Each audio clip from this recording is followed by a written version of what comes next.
side? Ja. Dit is het Witte Huis, deze moet naar achter. Sorry? Kunnen we deze naar achter duwen? Ja? Dan komt deze van het Witte Huis hier te staan. Oké. Nou, is het niet gebruikt als je wil. Do you want to use the same tripod so we just can click on our camera? Huis me helemaal naar achter. Zeg jij het er? Ik zeg het, komt zo. Even plek gemaakt worden voor Witte Huis.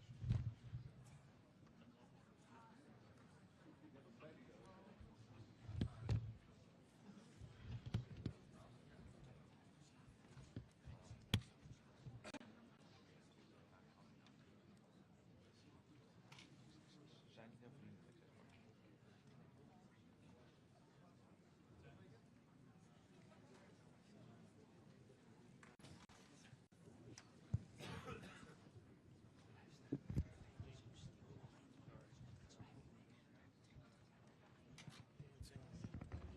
Thank you.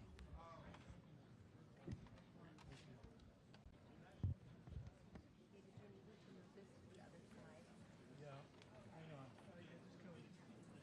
Dat maakt het uit.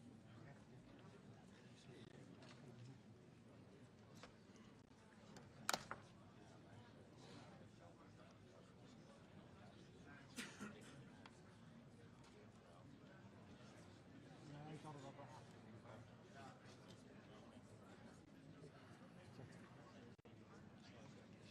Ja, ze willen gewoon een eigen.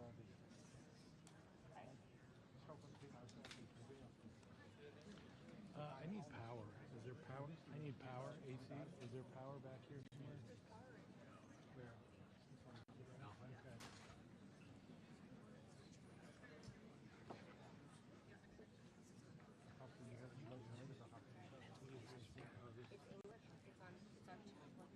Okay.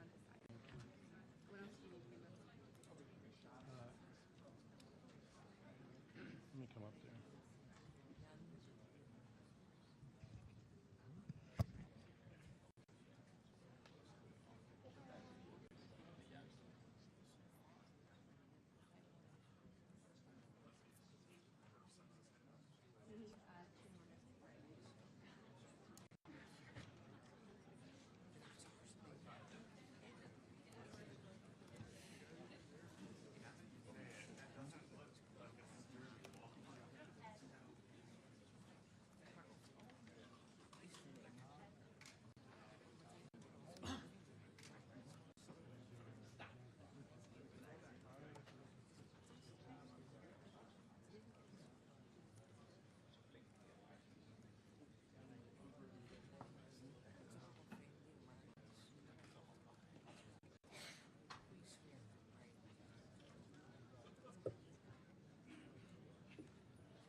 Maakt niet uit.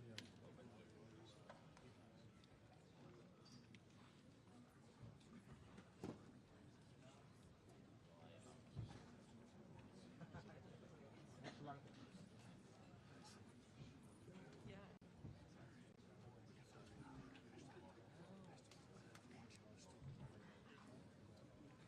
Ja, die zijn ook wel waarschijnlijk van de Amerikaanse media.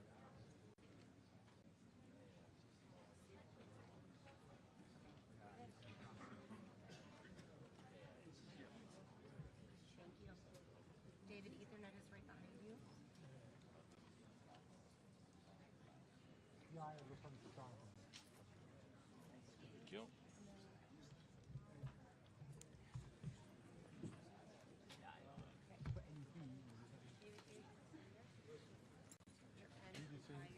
Al 6, dan houdt er ook nog één hoog achter.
toch niet.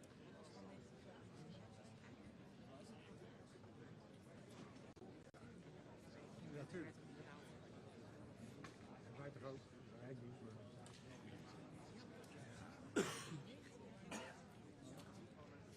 Zeker. Ja.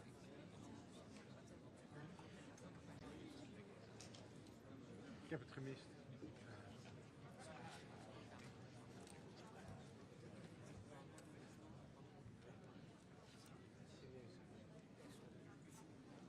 Maar ik kan niet echt.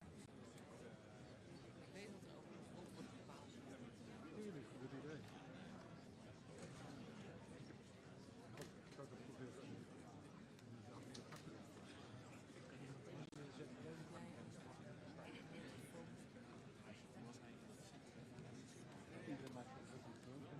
Nee, sorry. Ja, nee.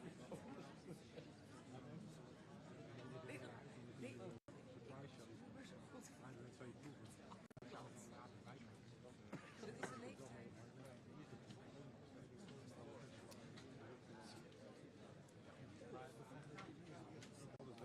audio en lange lees.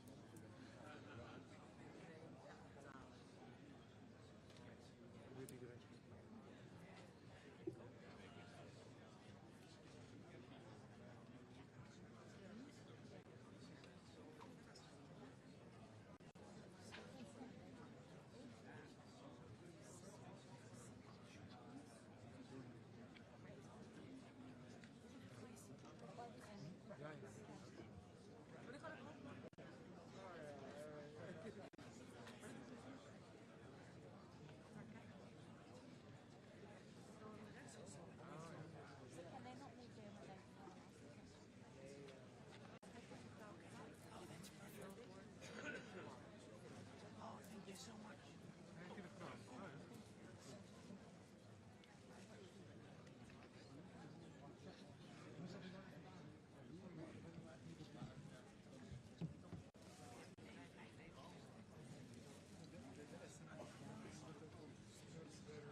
Well, thank you very much. This has been an honor.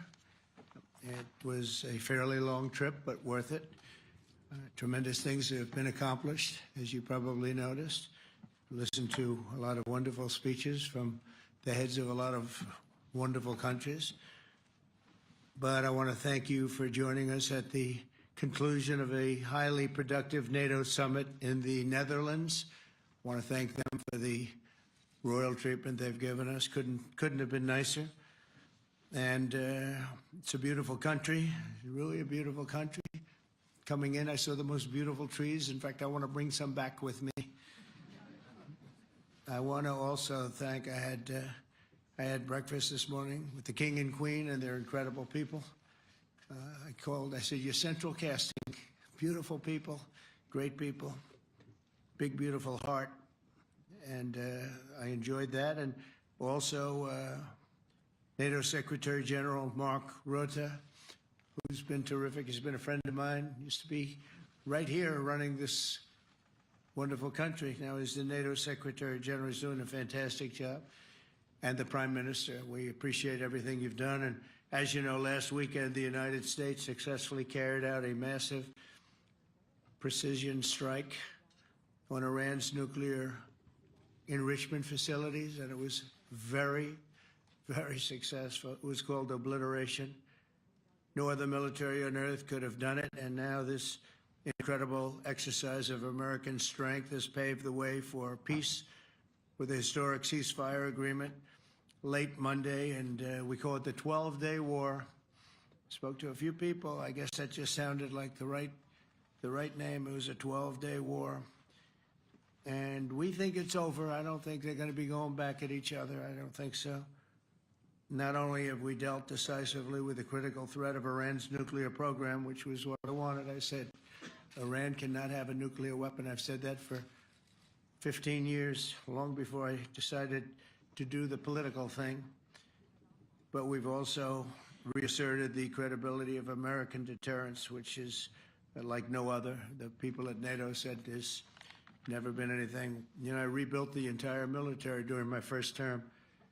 And we have a great military. We have great generals. I got to know the good ones and the bad ones. We kept the good ones. Over the past 2 days, I was honored to participate in the NATO leaders meeting and also had extremely good individual discussions with the King and the Queen, Secretary General Rutte, and the Prime Minister. Great discussions. Very knowledgeable people. Major focus of our conversations at the summit was the need for other NATO members to take up the burden of the defense of Europe, and that included the financial burden. As you know, it was 2%, and we got it up to 5%. And they said, a couple of them came up to me. One in particular said, sir, we've been trying to get it up to 3% for 20 years, and we haven't been able, and you got it up to 5%. So they're going to be, most of them, I guess almost all of them, are going to be contributing now 5%, a number that people are surprised at, but you need it today. The United States accounts for 2/3 of all NATO defense spending. And since I began pushing for additional commitments in 2017, believe it or not, our allies have increased spending by $700 billion. I said to people, you don't have any money, and a lot of them weren't paying. And so I started the process, and I picked it up as soon as I got back, which is 6 months ago. And following my election last November, almost all have accelerated plans to reach the 2%, 3%, 4%, and then ultimately, very quickly, 5%. And all of this is going to be done very quickly, almost immediately. You probably know this as well as I do. I'm sure they've been talking about it. It's really been a big focus. In a very historic milestone this week, the NATO allies committed to dramatically increase their defense spending to that 5% of GDP, something that no one really thought possible. And they said, you did it, sir, you did it. Well, I don't know if I did it, but I think I did. This will be known as the Hague Defense Commitment, which is pretty good, pretty appropriate. When the allies reach this number, it will add more than $1 trillion a year. Think of that, $1 trillion per year to our common defense. And this is a monument really to victory, but it's a monumental win for the United States, because we were carrying much more than our fair share. It was quite unfair, actually. But this is a big win for Europe and for actually Western civilization. For years, past administrations failed to get most allies to contribute even the 2%. I remember when I came here, we had 4 countries that were up to 2%, and I remember Poland was there. A couple of them were there, and but most of them were. We had 28 at the time, as you know. It's increased a little bit, and they've agreed now to more than double their budgets in all cases. And Europe stepping up to take more responsibility for its security will help prevent future disasters like the horrible situation with Russia and Ukraine, and hopefully we're going to get that solved. Last week they lost 7,000 soldiers, mostly soldiers, but they're also getting hit in Kiev. They're getting hit in some of the towns also. And that means life. Life is disappearing also in the cities and towns. Should have never happened, would have never happened if I was president. I said it 1,000 times, and it never did happen. It's never even thought about. But it's vital that this additional money be spent on very serious military hardware, not bureaucracy, and hopefully that hardware is going to be made in America, because we have the best hardware in the world. You saw that, where 14 missiles were shot at us the other day. And they were very nice. They gave us warning. They said, we're going to shoot them. Is 1 o'clock okay? They said, it's fine. And everybody was emptied off the base, so they couldn't get hurt except for the gunners. They call them the gunners. And out of 14 high-end missiles that were shot at the base in Qatar, all 14, as you know, were shot down by our equipment. Amazing stuff. Amazing that they can do. It's like shooting a bullet with a bullet. It's the same thing if you think about it. 14 out of 14, and they weren't even that surprised. I said, do you do that well often? They say, we pretty much do, sir. The Ukraine crisis has also highlighted the urgency of rebuilding our defense industrial base, both in the United States and among the allied nations. We cannot afford to be dependent on foreign adversaries for critical minerals. And as you know, we made a deal with Ukraine to take a vast amount of the land they have for minerals. We need it. And once again, I want to thank all of the people in the Netherlands, incredible people. It's a great place. And all of the NATO allies for the tremendous summit that we just had. A letter just came in, and a statement came in from the Atomic Energy Commission of Israel. And I just wanted, this is an official letter, and they're very serious people, as you know. The devastating U.S. strike on Fordo destroyed the site's critical infrastructure and rendered the enrichment facility totally inoperable. It was devastated. We assess that the American strikes on Iran's nuclear facilities has set back Iran's ability to develop nuclear weapons for many years to come.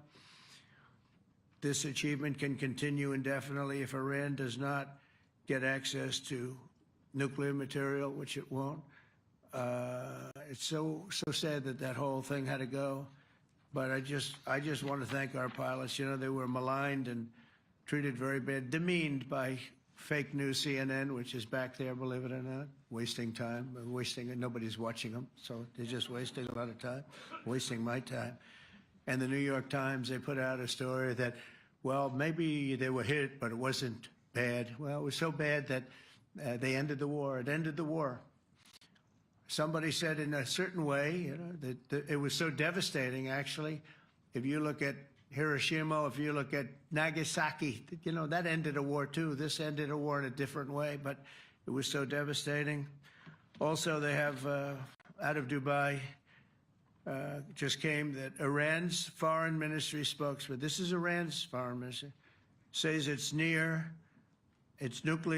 installations were very badly damaged by the American strike. So what bothered me about these reports were fake reports put out by the New York Times, failing, I call it the failing New York Times because it's doing terribly. Without me, it would be doing no business at all.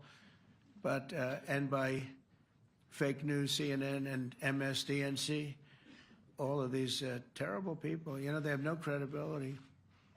You know, when I started, they were at 94% credibility, the media. Now it's at 16%. And I'm very proud of it because I've exposed it for what it is. But when I saw them starting to question the caliber of the attack, was it bad? Well, it was really bad. It was devastating. They were obliterated. In fact, you can't get into the tunnels. They just put that over. That just came out. They can't, there's nothing, there's no way you can even get down. The whole thing is collapsed in a disaster. And I think all of the nuclear stuff is down there because it's very hard to remove. And we did it very quickly. When they heard we were coming, it was, you know, you can't move it. Very hard, very dangerous, actually, to move to. And they also knew we were coming, so I don't think too many people want to be down there knowing we're coming.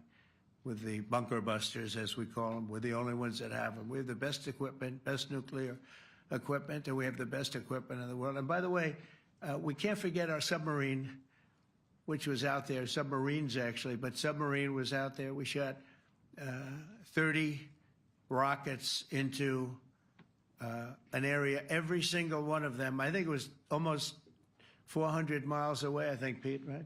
400 and long. It was in the ocean, long ways away. And we shot a total of 30.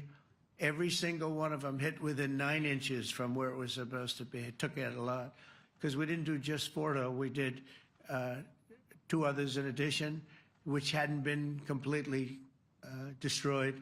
So we hit them with a submarine from hundreds of miles away. Amazing, just amazing equipment.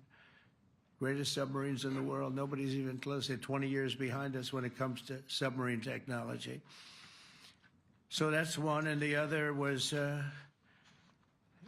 from the Atomic Energy Commission.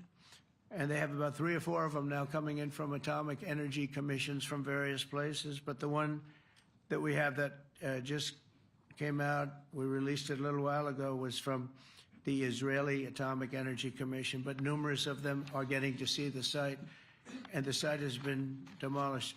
And again, we had these brave patriots, these incredible flyers, these people that can fly a plane better than anybody can fly a plane, going into very hostile territory, flying into the territory that has got more missiles and things pointed at it, but it was very stealth. They didn't get to see it. It was dark. That's the amazing thing about the shots. They hit the shots perfectly, and yet it was dead dark. There was no moon. There was no light. It was virtually moonless. It was very dark, and the shots were hit perfectly. But when they get demeaned, and they were very upset about it because they knew how strong it would be. Back in Missouri, the pilots flew about 36 hours, 2 ways, far distance, and in those incredible B-2s. And we then had the F-22s, and we had the F-35s, and we had other planes, and we had, I think, a total of 52 tankers. That means the big tankers, because the refueling was a lot for all of the different planes that we sent. Incredible operation, and I have to say, General Raisin Cain was incredible. That's why he beat ISIS, and we beat ISIS in a matter of weeks. I was told it would take 4 to 5 years. We did it in a few weeks, and he was great. That's why he's the head of the Joint Chiefs of Staff right now, because I had a very good experience with him. He knocked out ISIS in a period of literally a few weeks. Amazing. And it was supposed to take a few years, 5 years to be exact. So we had a great victory there, and we then came here, and I think we had a great victory here. But this is an ongoing project. This is the safety of Europe, the safety of the world. And they've raised it from 2% to 5%, something which nobody, and you're talking about over $1 trillion a year. So we're talking about a lot of money coming in from countries that we're not paying nearly enough to be effective. So I have, as you know, Marco Rubio with me, and Pete Hegseth, Secretary of State and Secretary of War. Should we say Secretary? You know, it used to be called Secretary of War. Maybe for a couple of weeks we'll call it that because we feel like warriors. It used to be called Secretary of War. In fact, if you look at the old building next to the White House, you can see where it used to be Secretary of War. Then we became politically correct, and they called it Secretary of Defense. I don't know, maybe we'll have to start thinking about changing it, but we feel that way. Do we have any questions, please? Wow. That's a lot of questions. Who's a nice person? Oh, you're not a nice person, but I'll let you ask one. Go ahead. What's he going to ask? He is not nice at all. I know him well. Thank you, Mr. President. Yeah. Thank you for taking the time before flying home. You just said you believe the conflict between Israel and Iran is over. What makes you so confident it is? And what do you do if it isn't? Because I dealt with both, and they're both tired, exhausted. They fought very, very hard and very viciously, very violently, and they were both satisfied to go home and get out. And can it start again? I guess someday it can. It could maybe start soon. I think a big telltale sign was when, as you know, Iran somewhat, by not much, violated the ceasefire, and Israel had the planes going out that morning, and there were a lot of them, 52 of them. And I said, you got to get them back. And they brought them back. They didn't do anything. They brought them back. It was very good. I thought it was amazing, actually. They have fought a hell of a war. They fought very hard. I think the war ended, actually, when we hit the various nuclear sites with the planes. And I just hope you people can give these pilots, these are the best pilots in the world. They're the best shots in the world. They call them shots. That's what they are. And wait a minute. And I just hope you can give them the respect they deserve, because they came home to fake news. And like, oh, gee, there was hardly any damage. The things are decimated. So, but I think, no, I think they're very much finished. I think Israel's going to get back to doing what they do. And I think that Iran's going to get back. You know, Iran has a huge advantage. They have great oil, and they can do things. I don't see them getting back involved in the nuclear business anymore. I think they've had it. They've been at it for 20 years, and I don't see that happening either. Now, if it does, we're always there. It won't be me. It'll be somebody else, but we're there. We'll have to do something about it. Yes, please, go ahead. Go ahead. Oh, fake news, CNN?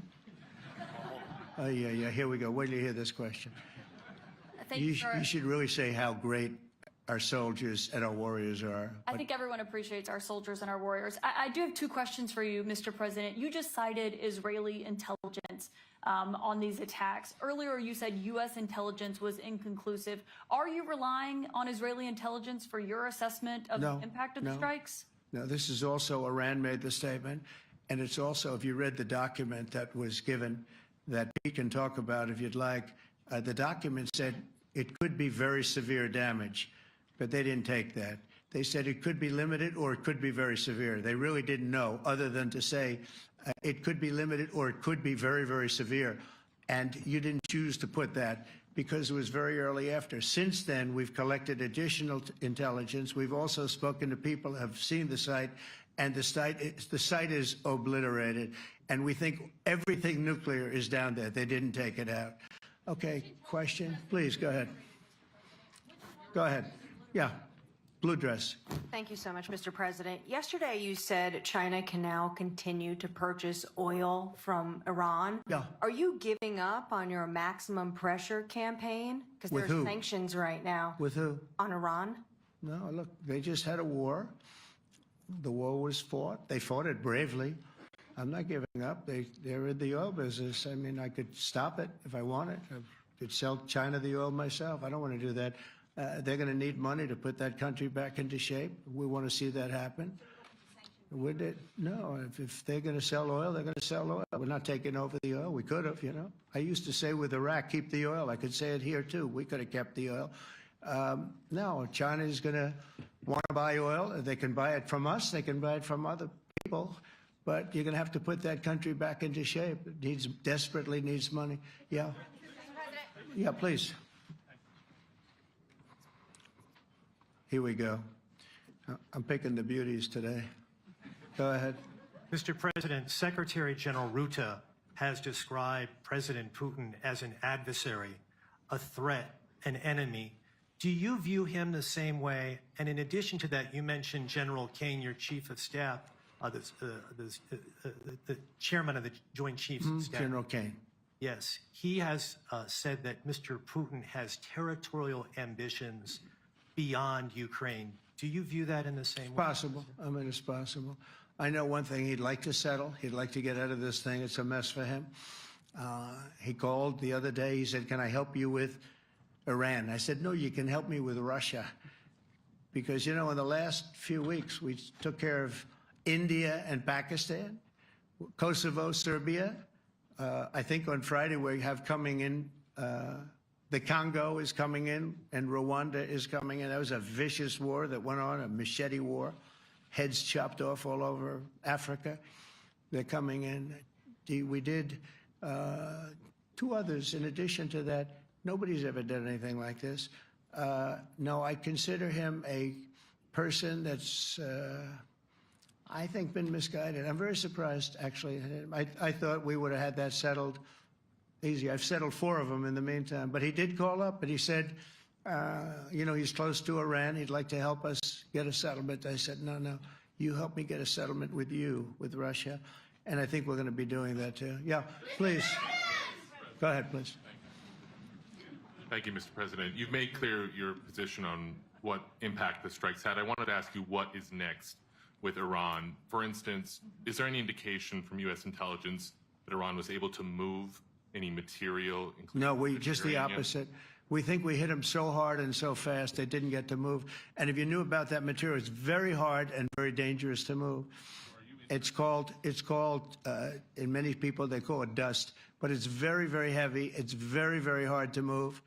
And they were way down. You know, they're 30 stories down. They're literally 30, 35 stories down underground. You think you got it all? Oh, yeah, we think we got it. We think it's covered with granite, concrete, and steel. Can I ask you, are you interested in restarting negotiations with Iran? And if so, have they received? So our people, Marco could answer this, but our people are not, I'm not.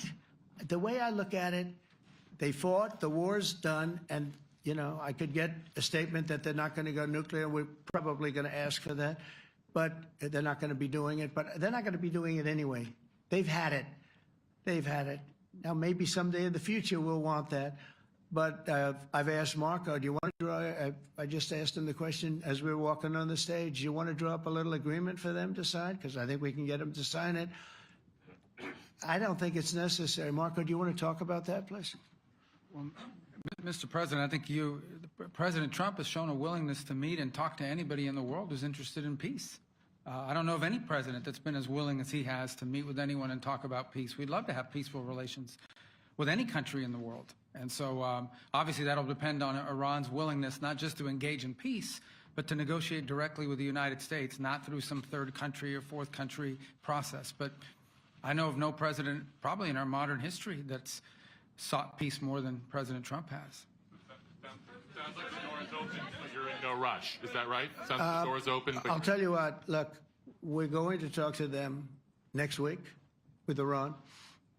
We may sign an agreement. I don't know. To me, I don't think it's that necessary. I mean, they had a war, they fought. Now they're going back to their world. I don't care if I have an agreement or not. The only thing we'd be asking for is what we were asking for before about we want no nuclear, but we destroyed the nuclear.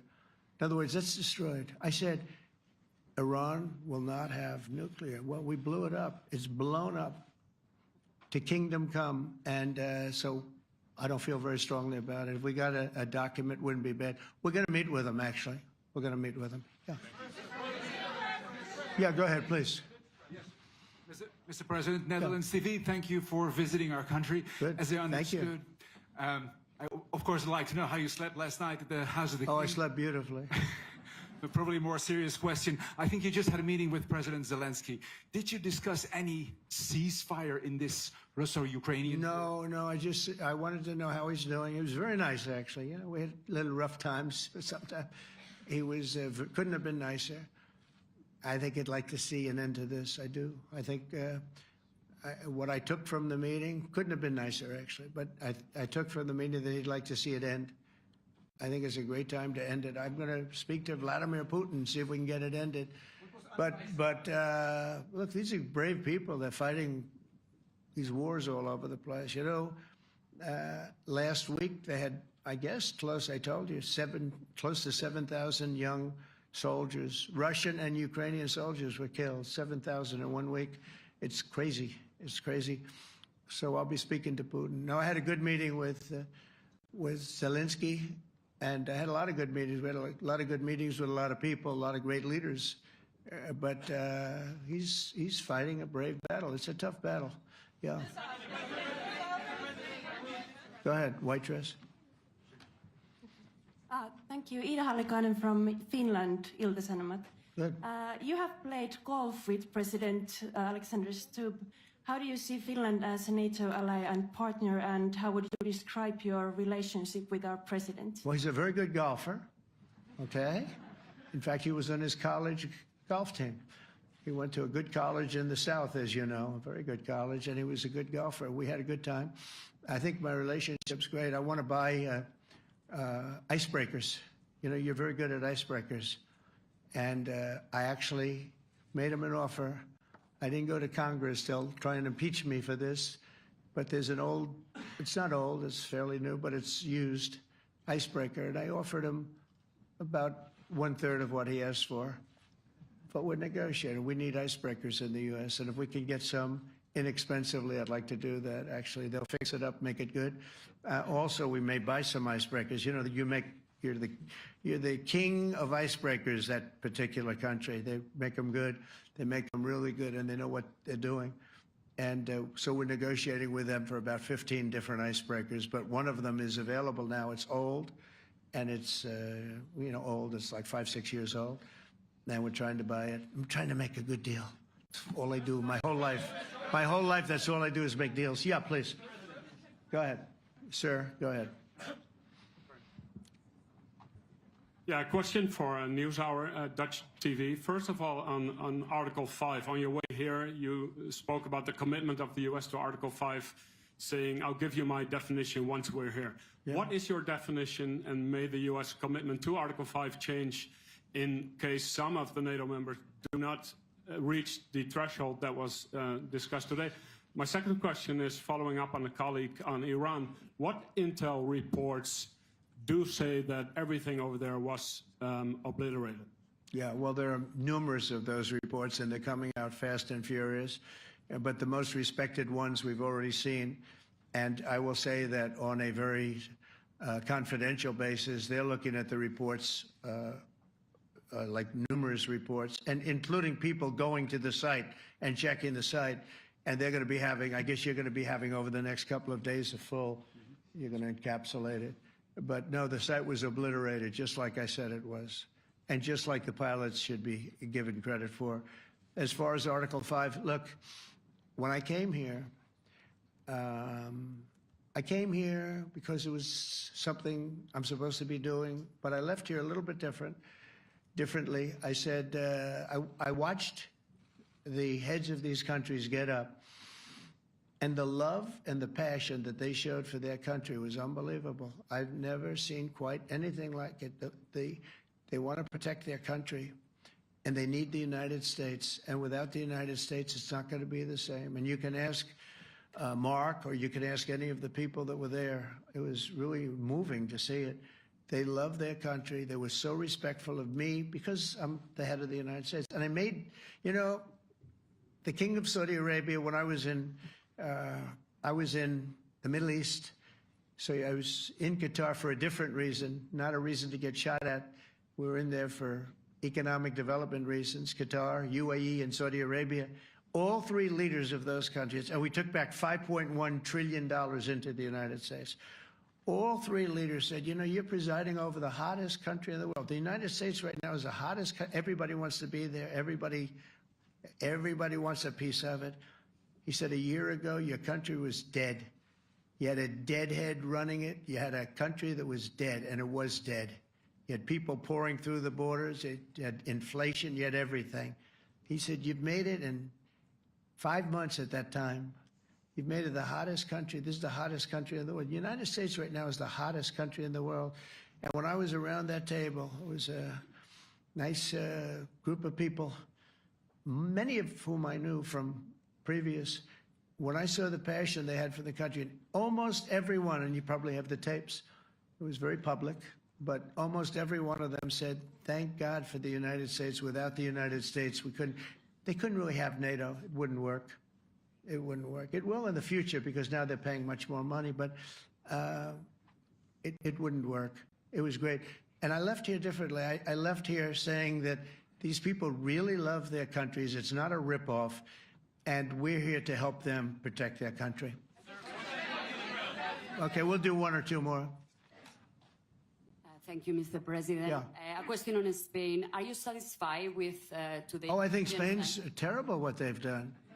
No, I do. They're the only country that won't pay the full up. They want to stay at 2%. I think it's terrible. And, you know, they're doing very well. The economy is very well. And that economy could be blown right out of the water with something bad happening. You know, Spain is the only country that... Are you from Spain? Yeah. Good, congratulations. You're the only country that is not paying. I don't know what the problem is. I think it's too bad. So we'll make it up. You know what we're going to do? We're negotiating with Spain on a trade deal. We're going to make them pay twice as much. And I'm actually serious about that. We're going to make Spain... I like Spain. I have so many people from Spain that it's a great place and they're great people.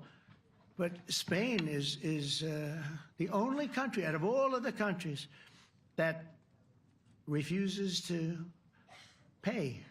And, you know, so they want a little bit of a free ride.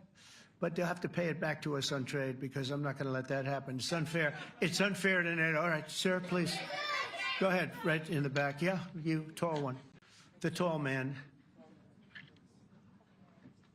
Mr. President, Johannes Petra from Austrian National Television. How are you? You once said that you would end the Ukraine war in 24 hours. You later said you said that sarcastically. Well, of course it was sarcastic. But you've now been in office for 5 months and 5 days.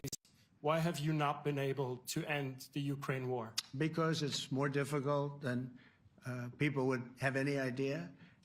Vladimir Putin has been more difficult. Frankly, I had some problems with Zelensky. You may have read about him. And it's been more difficult than other wars. I mean, look, we just ended a war in 12 days that was simmering for 30 years, frankly. We ended Rwanda and the Congo. It's coming to sign the documents. We've already signed basic documents, but they're coming, I think, to the White House on Friday. We ended, Serbia was going to go at it. But maybe the most important of all, India and Pakistan. And that wasn't whether or not they may someday have nukes like we're talking about in the Middle East, like we're talking about with Israel and Iran. This is they have nuclear weapons. I ended that with a series of phone calls on trade. I said, look, if you're going to go fighting each other, it was getting very bad. You know how bad that last attack was. It was really bad. If you're going to go fighting each other, we're not doing any trade deal. No, no, no, you have to do a trade deal. I said, we're not doing any trade deal. And in fact, I had the general, who was very impressive. The general from Pakistan was in my office last week. You know, Prime Minister Modi is a great friend of mine. He's a great gentleman. He's a great man. And I got them to reason. I said, we're not doing a trade deal if you're going to fight. And if you're going to fight each other, we're not doing a trade deal. And you know what? They said, no, I want to do the trade deal. We stopped the nuclear war. Go ahead. Go ahead, Jeff. Here's another beauty, Jeff.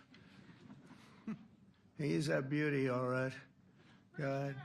Mr. President, to follow up on Ukraine, will the United States contribute any more money to Ukraine's defense this year to the $5 billion that allies are giving? And one question, you had another meeting with the Dutch opposition leader, Mr. Wilders. Can you tell us about that meeting? And are you upset about his anti-Muslim stance? I'm not upset about it. It's just his view. He's unhappy with the way things are going in this country and various countries. He was an opposition leader.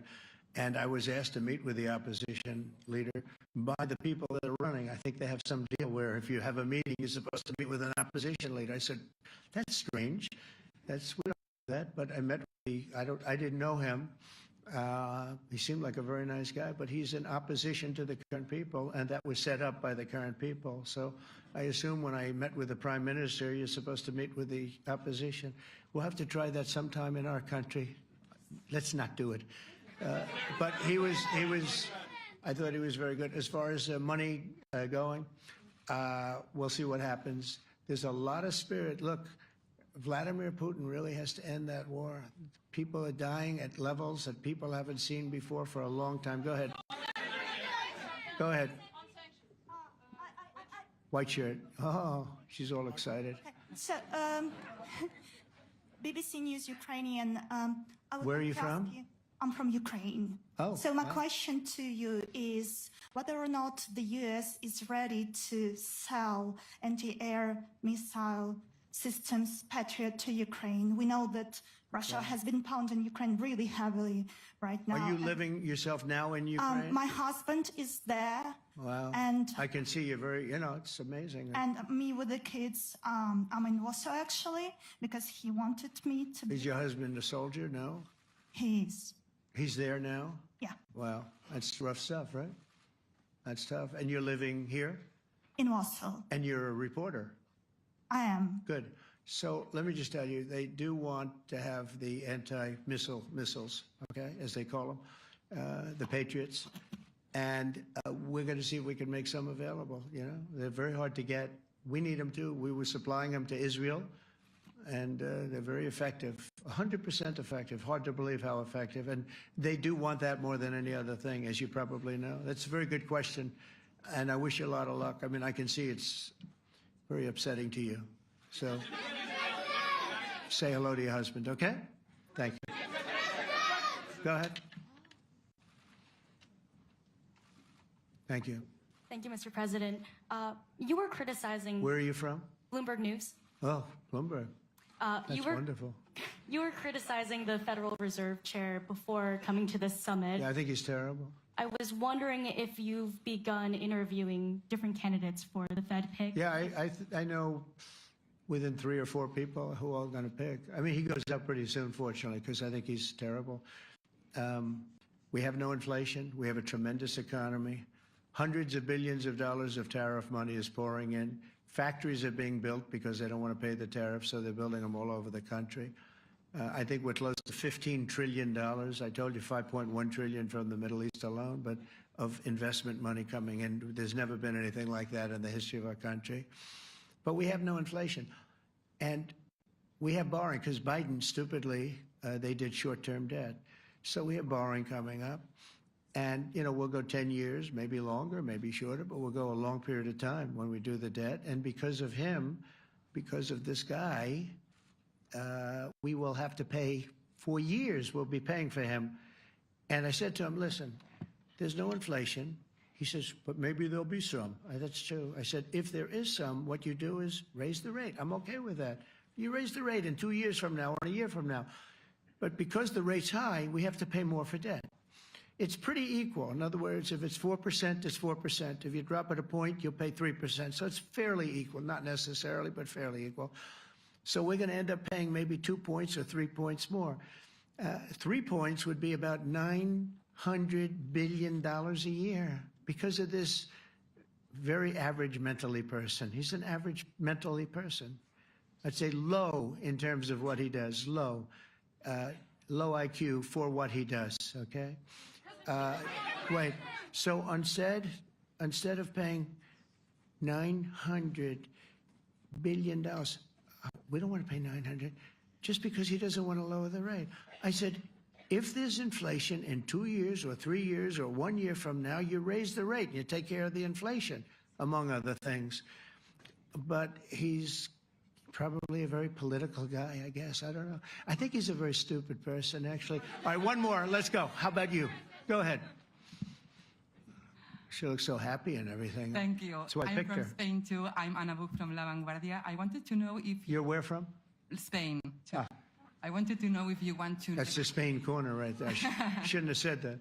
That's okay. I do like Spain, by the way. I think it's unfair that they're not paying, but go ahead. Are you going to negotiate directly with Spain about? I'm going to negotiate directly with Spain. I'm going to do it myself. They're going to pay. They'll pay more money this way. You should tell them to go back and pay. You're a reporter? You tell them to go back. They ought to join all of those countries that are paying 5%. Spain's going to be just about the only one that's not. They were the most hostile toward doing it. It just doesn't make sense to me. Okay. All right, Kelly, go ahead. Here we go. There's another one. Hello, sir. Thank you We got them all today. Okay. So, Mr. President, you talked about expecting some on-the-ground assessments at Fordo and other sites. Now Is that again. Israeli and U.S.? It's been obliterated, Kelly. It's What is your message then, sir, to the intelligence community when they present reports? You're not disputing the DIA report. You're just They presented a exists. report that wasn't finished. We're talking about something that took place 3 days ago. I understand that's The report was done So 2 what days is ago. your- Wait a minute. Yes. They didn't see it. All they can do is take a guess. Now, if you take a look at the pictures, if you take a look how it's all blackened, you know the fire and brimstone is all underground because it's granite and it's all underground. You don't show it. But even there, with all of that being said, the whole area for 75 yards around the hole where it hit is black with fire. The group that's run by this gentleman, in fact, you may want to talk about it for a second because we're going to issue a report. And I think it's not even a very exciting report at this point. It's been obliterated, totally obliterated. And they did a report, but it was like, if you look at the dates, it's just a few days after it Understood, happened. sir. So they didn't see it. They said it may be very severe. Go ahead. Understood. Do you have a message for the intelligence community, though, in terms of unvarnished information getting to you, that it's not... I don't really have a message. I would say issue the report when you know what happened. I wouldn't say that it could be severe or maybe not. They use the word severe. It could be severe or maybe it's not.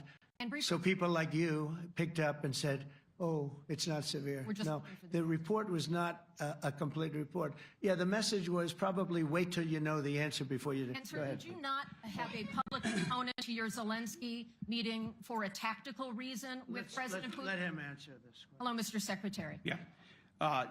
There's a reason the president calls out fake news for what it is. These pilots, these refuelers, these fighters, these air defenders, the skill and the courage it took to go into enemy territory flying 36 hours on behalf of the American people and the world to take out a nuclear program is beyond what anyone in this audience can fathom. And then the instinct of CNN, the instinct of the New York Times is to try to find a way to spin it for their own political reasons to try to hurt President Trump or our country. They don't care what the troops think. They don't care what the world thinks. They want to spin it to try to make him look bad based on a leak. Of course, we've all seen plenty of leakers. And what do leakers do? They have agendas. And what do? Do they share the whole information or just the part that they want to introduce? And when they introduce that preliminary report that's deemed to be a low assessment, you know what a low assessment means? Low confidence in the data in that report. And why is there low confidence? Because all of the evidence of what was just bombed by 12 30,000-pound bombs is buried under a mountain, devastated and obliterated. So if you want to make an assessment of what happened at Fordo, you better get a big shovel and go really deep, because Iran's nuclear program is obliterated. And somebody somewhere is trying to leak something to say, oh, with low confidence, we think maybe it's moderate. Those that dropped the bombs precisely in the right place know exactly what happened when that exploded. And you know who else knows? Iran. That's why they came to the table right away, because their nuclear capabilities have been set back beyond what they thought were possible because of the courage of a commander-in-chief who led our troops, despite what the fake news wants to say. But you're not disputing the report said what it said, even though it was initial. The report said what it said, and it was fine. It was severe, they think, but they had no idea. They shouldn't have issued a report until they did. But we've gotten the information. I think Pete said it better than you can say it. And, you know, you should be proud, you, especially you, should be proud of those pilots, and you shouldn't be trying to demean them. No, those pilots flew at great risk, a big chance that they'd never come back home and see their husbands or their wives. Let me just tell you, you and NBC, fake news, which is one of the worst, and CNN, New York Times, are all bad. They're sick. There's something wrong with them. But you know what? You should be praising those people instead of trying to find some. By getting me, by trying to go and get me, you're hurting those people. They were devastated. You know, I got a call from Missouri, great state, that I won 3 times by a lot. And I got a call that the pilots and the people on the plane were devastated because they were trying to minimize the attack. And they all said it was hit. But we don't think it was really maybe hit that badly. And they were devastated. They put their lives on the line, and then they have, and I'm not referring to you, but real scum come out and write reports that are as negative as they could possibly be. It should be the opposite. You should make them heroes and heroines. You should make them really people that they were so devastated when they heard this news. And you know what they said? One of them, I spoke to one of them, said, "Sir, we hit the site. It was perfect. It was dead on." Because they don't understand fake news, because they have a normal life, except they have to fly very big, very fast planes. But it's a shame. You should be making them heroes. All right, in the back. Go ahead, back, white, yeah. White jacket, yeah. Go ahead, give him a mic. Hello. Deborah Haynes from Sky News. Good. Mark Rutte, the NATO chief, who is your friend, he called you daddy earlier. Do you regard your NATO allies as kind of children? No, he likes me. I think he likes me. If he doesn't, I'll let you know. I'll come back and I'll hit him hard, okay? No? He did it very affectionately. Daddy, you're my daddy. Do you regard your NATO allies, though, as kind of like children, and they're obviously listening to you and they're spending more, and you're obviously appreciative of that, but do you hope that actually they're going to be able to defend themselves, defend Europe on their own?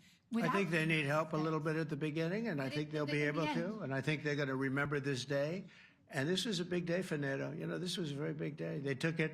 One of the gentlemen said, "You know what? We've been trying to raise money raise the rate for 30 years," he said, 20 years, from almost the beginning. And he's been there for a long time. He said, "Until you came along, it never happened. What you did is amazing." It's been sort of an amazing day for a lot of reasons, but also for that. Yeah, go ahead. Do you think they can do it without you, though, in the future? Can they do it without Well, ask Mark. I mean, you have to ask Mark, okay? So we're heading back. We're heading back. I want to thank these two gentlemen behind me. They're incredible people, both of them. They've done a fantastic job. And Susie's in the front, and she's done great. And Monica, thank you very much. It was quite an exciting time. And we're going to be heading back. We'll be back soon, and we'll see you in Washington, D.C.